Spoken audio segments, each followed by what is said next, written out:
Hey, Cameron, thanks for doing this. My question for you is, when Rob Gronkowski came out of retirement and decided to join his friend Tom Brady in Tampa Bay, what do you remember about your initial reaction being? And since throughout this entire season, what have you maybe learned from him? And what have you seen from him? Yeah. When we signed Rob, Tom called me right away because at that point I talked to Tom. I kind of worked out with Tom. He just told me, hey man, you're gonna love Gronk. You're still gonna have a role on this team, but you're gonna learn a lot from Gronk. Gronk's a great player, great teammate. He's gonna help our team out a lot. So that kind of eased any concerns I had really about like whether I was going to play it all once we got Gronk. But yeah, I mean Gronk was someone that I looked up to a ton when I was in college. Being up there in New England, just a guy that could kind of do everything really well, and he has confirmed that this year. Me just kind of watching him and picking up things that he does well, and um, you know he's a great player, but he obviously brings a lot to the locker room as well and to the tight end room too. He's just a really fun guy to be around, and I'm super thankful and happy that we brought him into Tampa.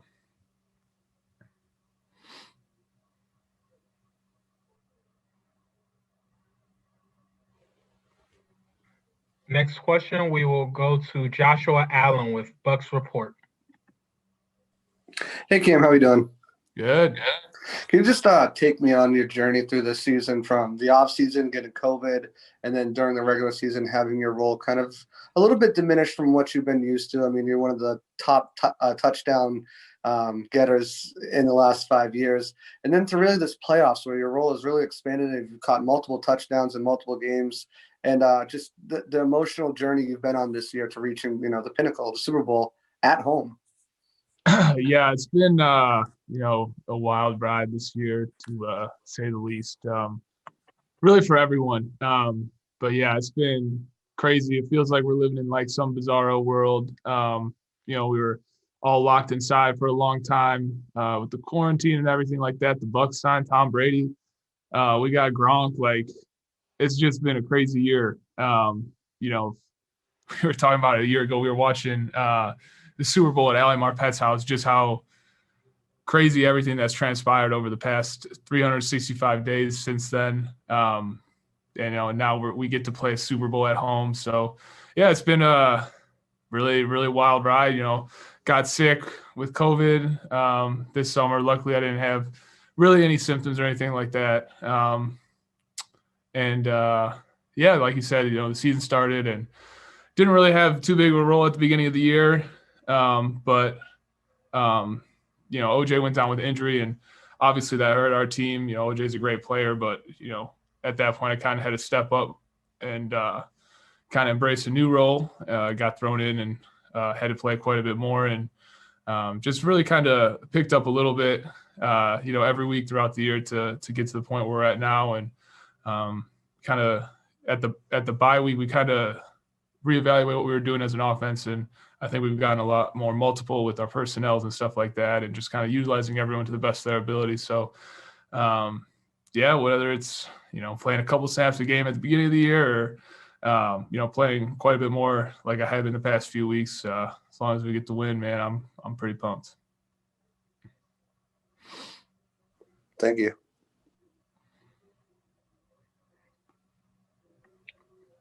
Next question, we will go with Adam Kilgore with the Washington Post. Hey, Cameron. You, as a fellow tight end, what stands out to you as most sort of interesting or impressive about Travis Kelce's game, especially the way he's able to, kind of see coverages and get open? Yeah, I mean, you nailed it. Once Gronk, his skills didn't really diminish, but he started to get used a little less in New England than he did, when I was in college. And once I got to the NFL, he was no longer my favorite tight end. It was Travis Kelce. Kind of just the things he could do on the football field, how much, the Chiefs trust him to kind of freelance and get open. And just him and Mahomes, their connection is pretty special. And, he's a guy that every offseason I kind of look at all his targets from the previous year and see if I can pick anything up from him, because he's just incredibly talented at finding ways to get open, super creative as a receiver, and he's someone that I definitely respect his game a ton. Yeah. Do you have any one example about like you mentioned, like something he does that's creative in terms of like how he uses body or whatever to get open? I mean, basically everything he does, like he's playing basketball out there, just like using his body, flipping guys around. Like even in the playoffs a couple weeks ago against who was that? The Browns on Denzel Ward. Just an unbelievably creative route. Just gave him a couple different moves and positioned his body between the defender and the quarterback. And was, you just don't see tight ends like move around like that and kind of use their creativity like that to get open. And it's something that if you watch any Chiefs game, he does it multiple times a game. So yeah, he's pretty special. So do you think that's a physical capability or more of like a mental / like approach to the game capability that he has? It's definitely a little bit of both. He's got these crazy loose hips, man. So he can kind of push off and create separation, stick his foot in the ground from all these weird different angles. But I think the thing that his standout trait is just his feel for the game, because he can always just find a way, because teams know like Mahomes is going to go to Kelce, like any big third down, any big moment in the game. He's looking for 87 across the middle, and he still finds ways. So, yeah. Thank you. The next question will go with Steve Lipo from NBC5 Sports Chicago. Let's go, Chicago. Hey, Cameron, how you doing, man? Good. Hey, we talked to your old coach, Mike Stein, this week, and he says hi. Hey. I have 2 questions. Just big picture, can you kind of wrap your head around from the time you were at Naperville Central to now going to play for a Super Bowl? And if you had any message to the kids who are there now, what would you tell them? So I never really I always thought it would be cool to be a professional athlete, stuff like that. But I was always pretty realistic, because I had like seen the numbers that the NCAA shows you where like only this many high school football players go on to play in college, and only this many college players go on to play in the pros. So I knew the odds were pretty long. So that's kind of why I chose to go to Harvard. Not that I had any like crazy Division I offers or anything like that. I had a couple smaller MAC offers, but I was very realistic. Like, hey, I'm not making it to the NFL. I need to fall back on my degree. So, I never envisioned, being in my 7th year in the NFL, having a chance to play in the Super Bowl, anything like that. So I would just say, always have a fallback plan. Work hard in school. My parents were both elementary school teachers, and I think they would have disowned me if I turned down the opportunity to go to Harvard once that presented itself, and they really pushed me in that direction. I'm very thankful for them for that. But yeah, this is all been crazy for me my entire NFL career. Even in college, I just thought, I'd delay getting a job for a couple of years, maybe last on a practice squad or something like that. So it's all been kind of gravy the past 6 years. After that first year, it's all been much, much better than I could have ever imagined. Thanks, Cameron. Appreciate it, man. Mm-hmm.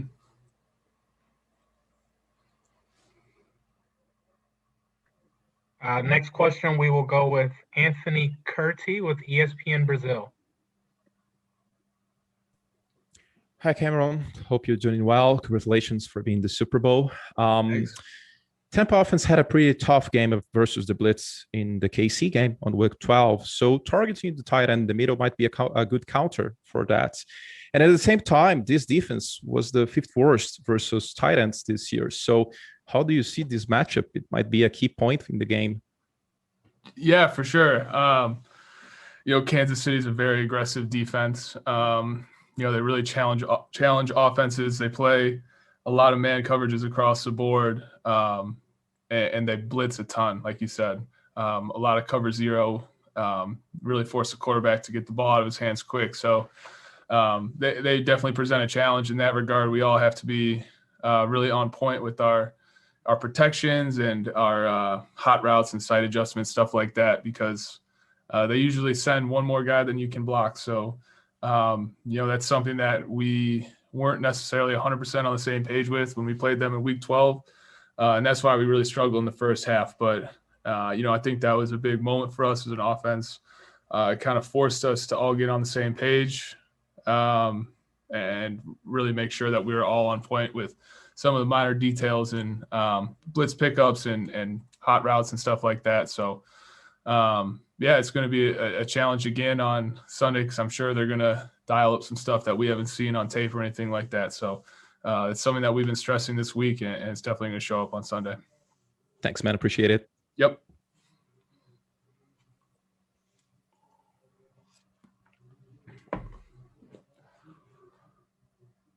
Our next question, we will go with Dan Moriarty with CNN Sports.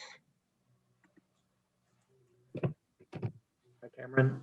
You guys have won 3 road games to get here, but what does it mean to play the first ever Super Bowl at home?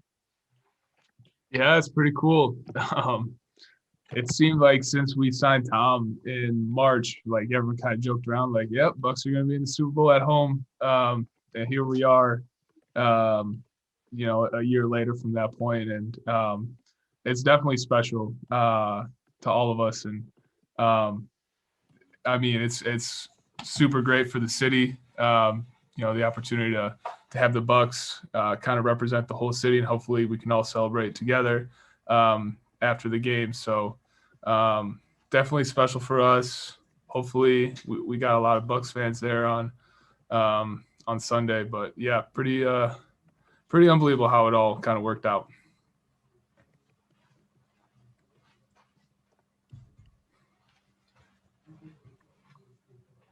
Next question, we will go with Ryan Dunleavy with the New York Post. Hey, Cam, can you hear me? Yes, I can. No risk it, no biscuit. What is the biscuit? Is it a touchdown? Is it a big play? What is it? That's a great question, man. I think it can be anything, whatever is needed. But yeah, we love that mentality here. It's, the players enjoy that. We like being given the opportunity to go for it in big moments. That's kind of what the no risk it, no biscuit mentality is. We saw it the other day by taking a shot before halftime. But yeah, that's BA. He talks about it all the time. It's not just to the media, like it's to us too. When we're watching tape together during the week, he'll drop that line when we're watching 2-minute tape, especially. So it's cool. The players all love it. Like we have that mentality on offense. We have it on defense too, dialing up blitzes and key moments, stuff like that. So no risk it, no biscuit. When you hear it, does it make you hungry? I'm serious. Like, where's the best biscuit you ever had? No, you got to watch your carbs, man. Yeah, you can't be eating too many biscuits. Thanks.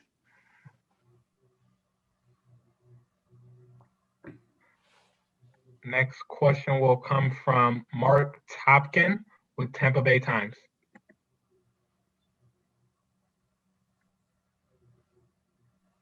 Hey, Cameron, you hear me?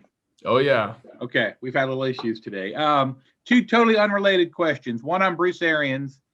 How does a 68-year-old guy who was already retired relate to 20-something-year-old players of, all the different mix you guys have in there?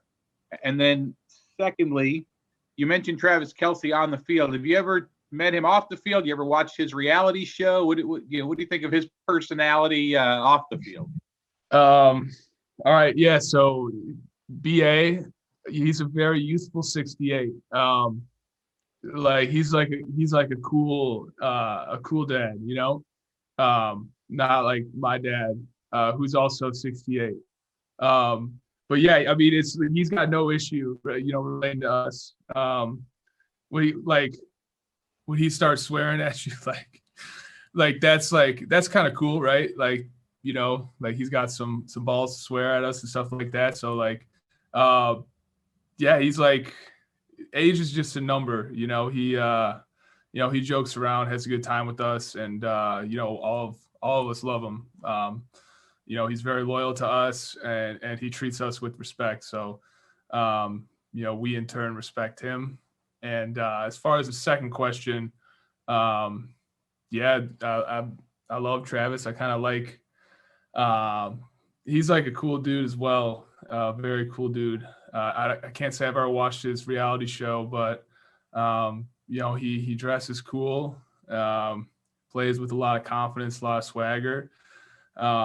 Me, I'm kind of more even keel, you know, don't rock the boat too much. So I kind of enjoy watching other people who have a little more flair for the dramatic. Thank you. Yep.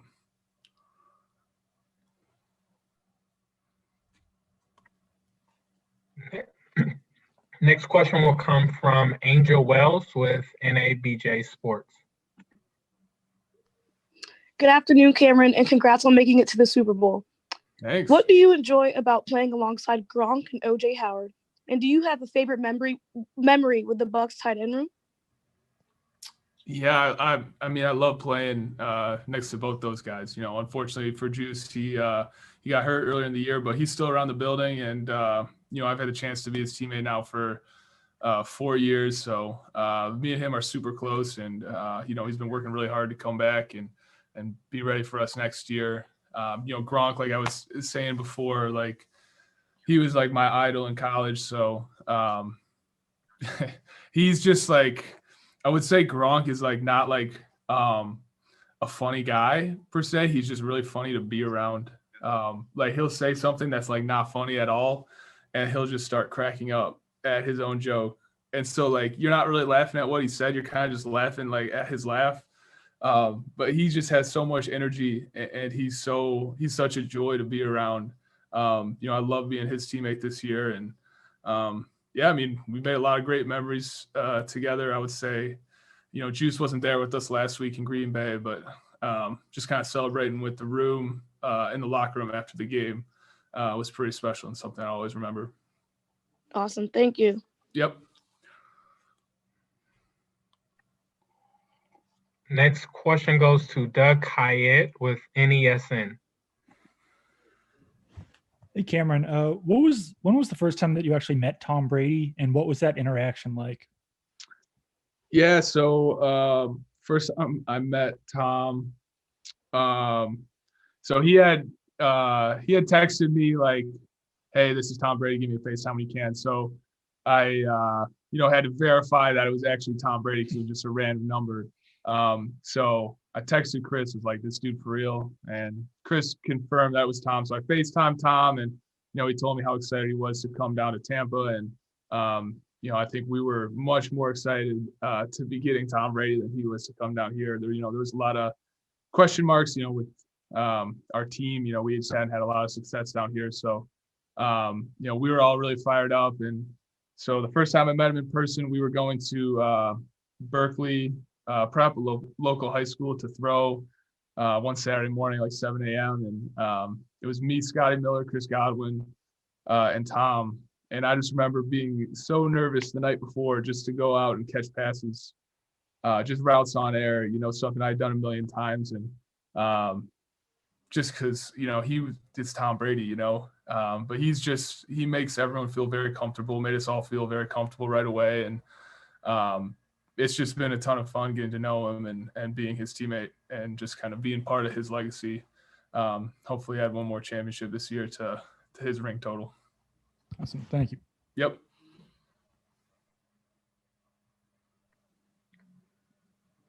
Next question will come from Dave Campbell with the Associated Press. Hey, Cameron. I assume, like a lot of tight ends, you sort of consider yourself a de facto offensive lineman in some ways, like just in sort of connecting with those guys, and even though you do catch passes. But I'm wondering, just from the viewpoint of the blockers, since you do block, with a quarterback like Brady, even forgetting about all his success, and his stature, like a guy who doesn't take very many sacks. What do you appreciate about that? And, just having a guy who knows when to get rid of the ball.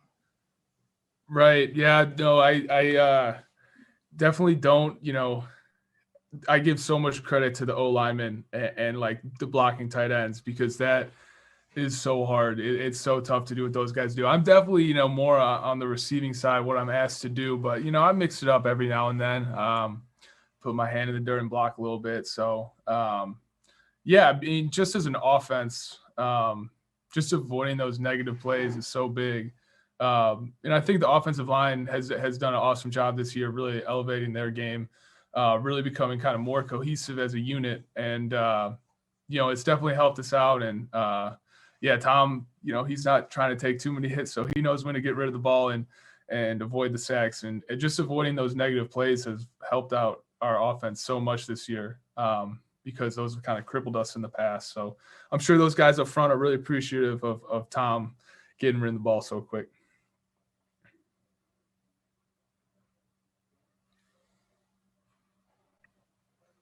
The next question will come from Santiago Tomasi with NFL Chile. Hi, can you hear me? Yeah. Thank you, Mr. Brate.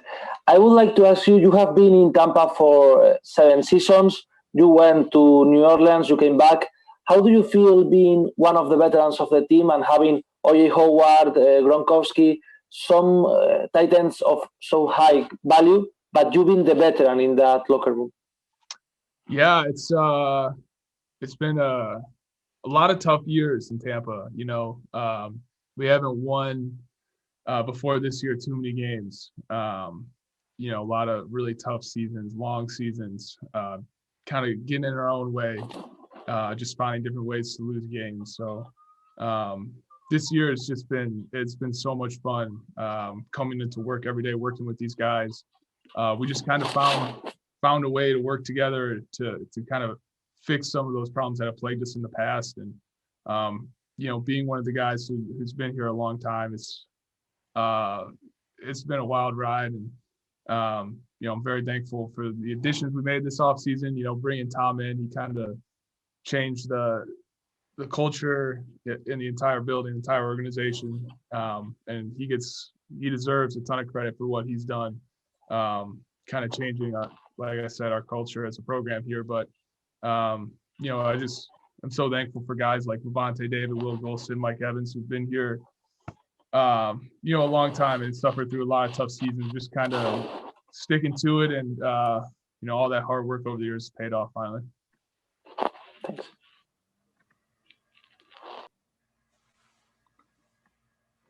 All right. The next question will be Jason Alex Fleming with the Florida Sun. How you doing, Mr. Brate? Oh, real good. Excellent. Glad to hear from you. Glad to see the smile on you. You growing out the beard, man. You comfortable? Playoff beard. Yeah, come on. Now, just your personal opinion. Just your opinion. Because you've seen how this offense functions. You're part of this offense. So do you feel that Brady and the crew is more deadly in a 12 formation or when it's just a single wide receiver and an offset when there's 3 wide? Which Right. do you feel is more deadly? I would like to think the 12 formation selfishly. But I mean, it's hard to argue that, when we put the playmakers we have, at receiver, Mike, Chris, AB, Scotty, Tyler, just any combination of those 3 guys, it's hard to keep them off the field. It's hard not to call a shot every play when you got such great receivers. But I think really what's helped us out as an offense is being multiple in our personnels. Sometimes you got to take like the boring, 4-yard run or like the 6-yard, pass to me on the sideline or something like that. Kind of take those intermediate gains, because that just getting in favorable positions on 2nd and 3rd down where we can take those shots and have better matchups, as far as the coverage and stuff like that. I think it's just not having the defense pin their ears back when we're in 11 personnel or when we go 4 receivers and a running back. dialing up blitzes and stuff like that. I think what has helped our offense is being not necessarily more conservative, but just mixing up our personnel more so that we can kind of use everyone in the defense have a lot to think about. With that being said, is there any chance that we're going to see you more packages near the goal line? Can't give away the game plan, man. We'll see. Time will tell. Thank you. Yeah.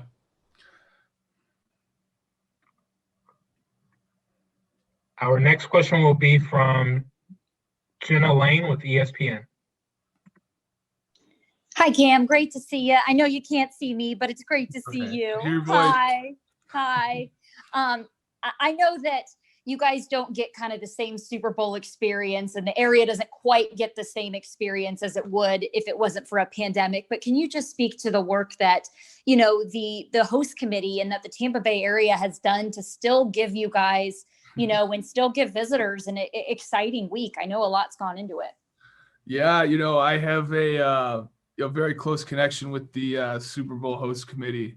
So I have to say they've done a fantastic job this year, you know, in spite of everything. My fiance is a part of that team. Good job, Brooke and company, Rob. You know, the whole team, I know how much work has been put in, how many meetings, phone calls, late nights, kind of dealing with everything. And it's been very stressful, I know, for them. Like, how do you prepare for this? You know, a lot of their plans I know had to get scrapped, and just kind of dealing with everything very fluidly. They've done an awesome job. You know, she's shown me, I haven't been able to go out and kind of experience what's happening downtown for the fans and stuff like that, with the COVID protocols in place and stuff like that. But she's shown me videos, you know, the fan interactions, you know, the fireworks off the boat. You know, it's still awesome. Like, it's still been a ton of fun. You know, it's been a lot of sacrifices, not just from them, but from everyone, you know, in the city, everyone within this organization, kind of making this season special. There's just been so much work put into it, and just can't say enough, you know, about how everyone's responded and dealt with it. And for you, you know, it's also personal because you survived COVID, and so did she. And so for you guys to have so many healthcare workers that are going to get a chance to watch you on Sunday, what's it going to be like for you getting to play in front of all of them? Yeah, it's awesome. You know, no one deserves it more than those people who have sacrificed so much for us, you know, making sure that we're all safe, you know, working tirelessly around the clock to make sure we're all safe and healthy in the community, and just kind of giving them something that they can enjoy for all their hard work. Just something small. Going to Super Bowl, it's like, it's going to be awesome. And, you know, hopefully those people, because they live here, are Bucs fans. You know, I'm kind of calculating like how many Bucs fans we're going to have. So I'm counting most of those vaccinated healthcare workers as Bucs fans. So hopefully they can make some noise for us, kind of disrupt things for their offense. Thanks, Cam. Yep.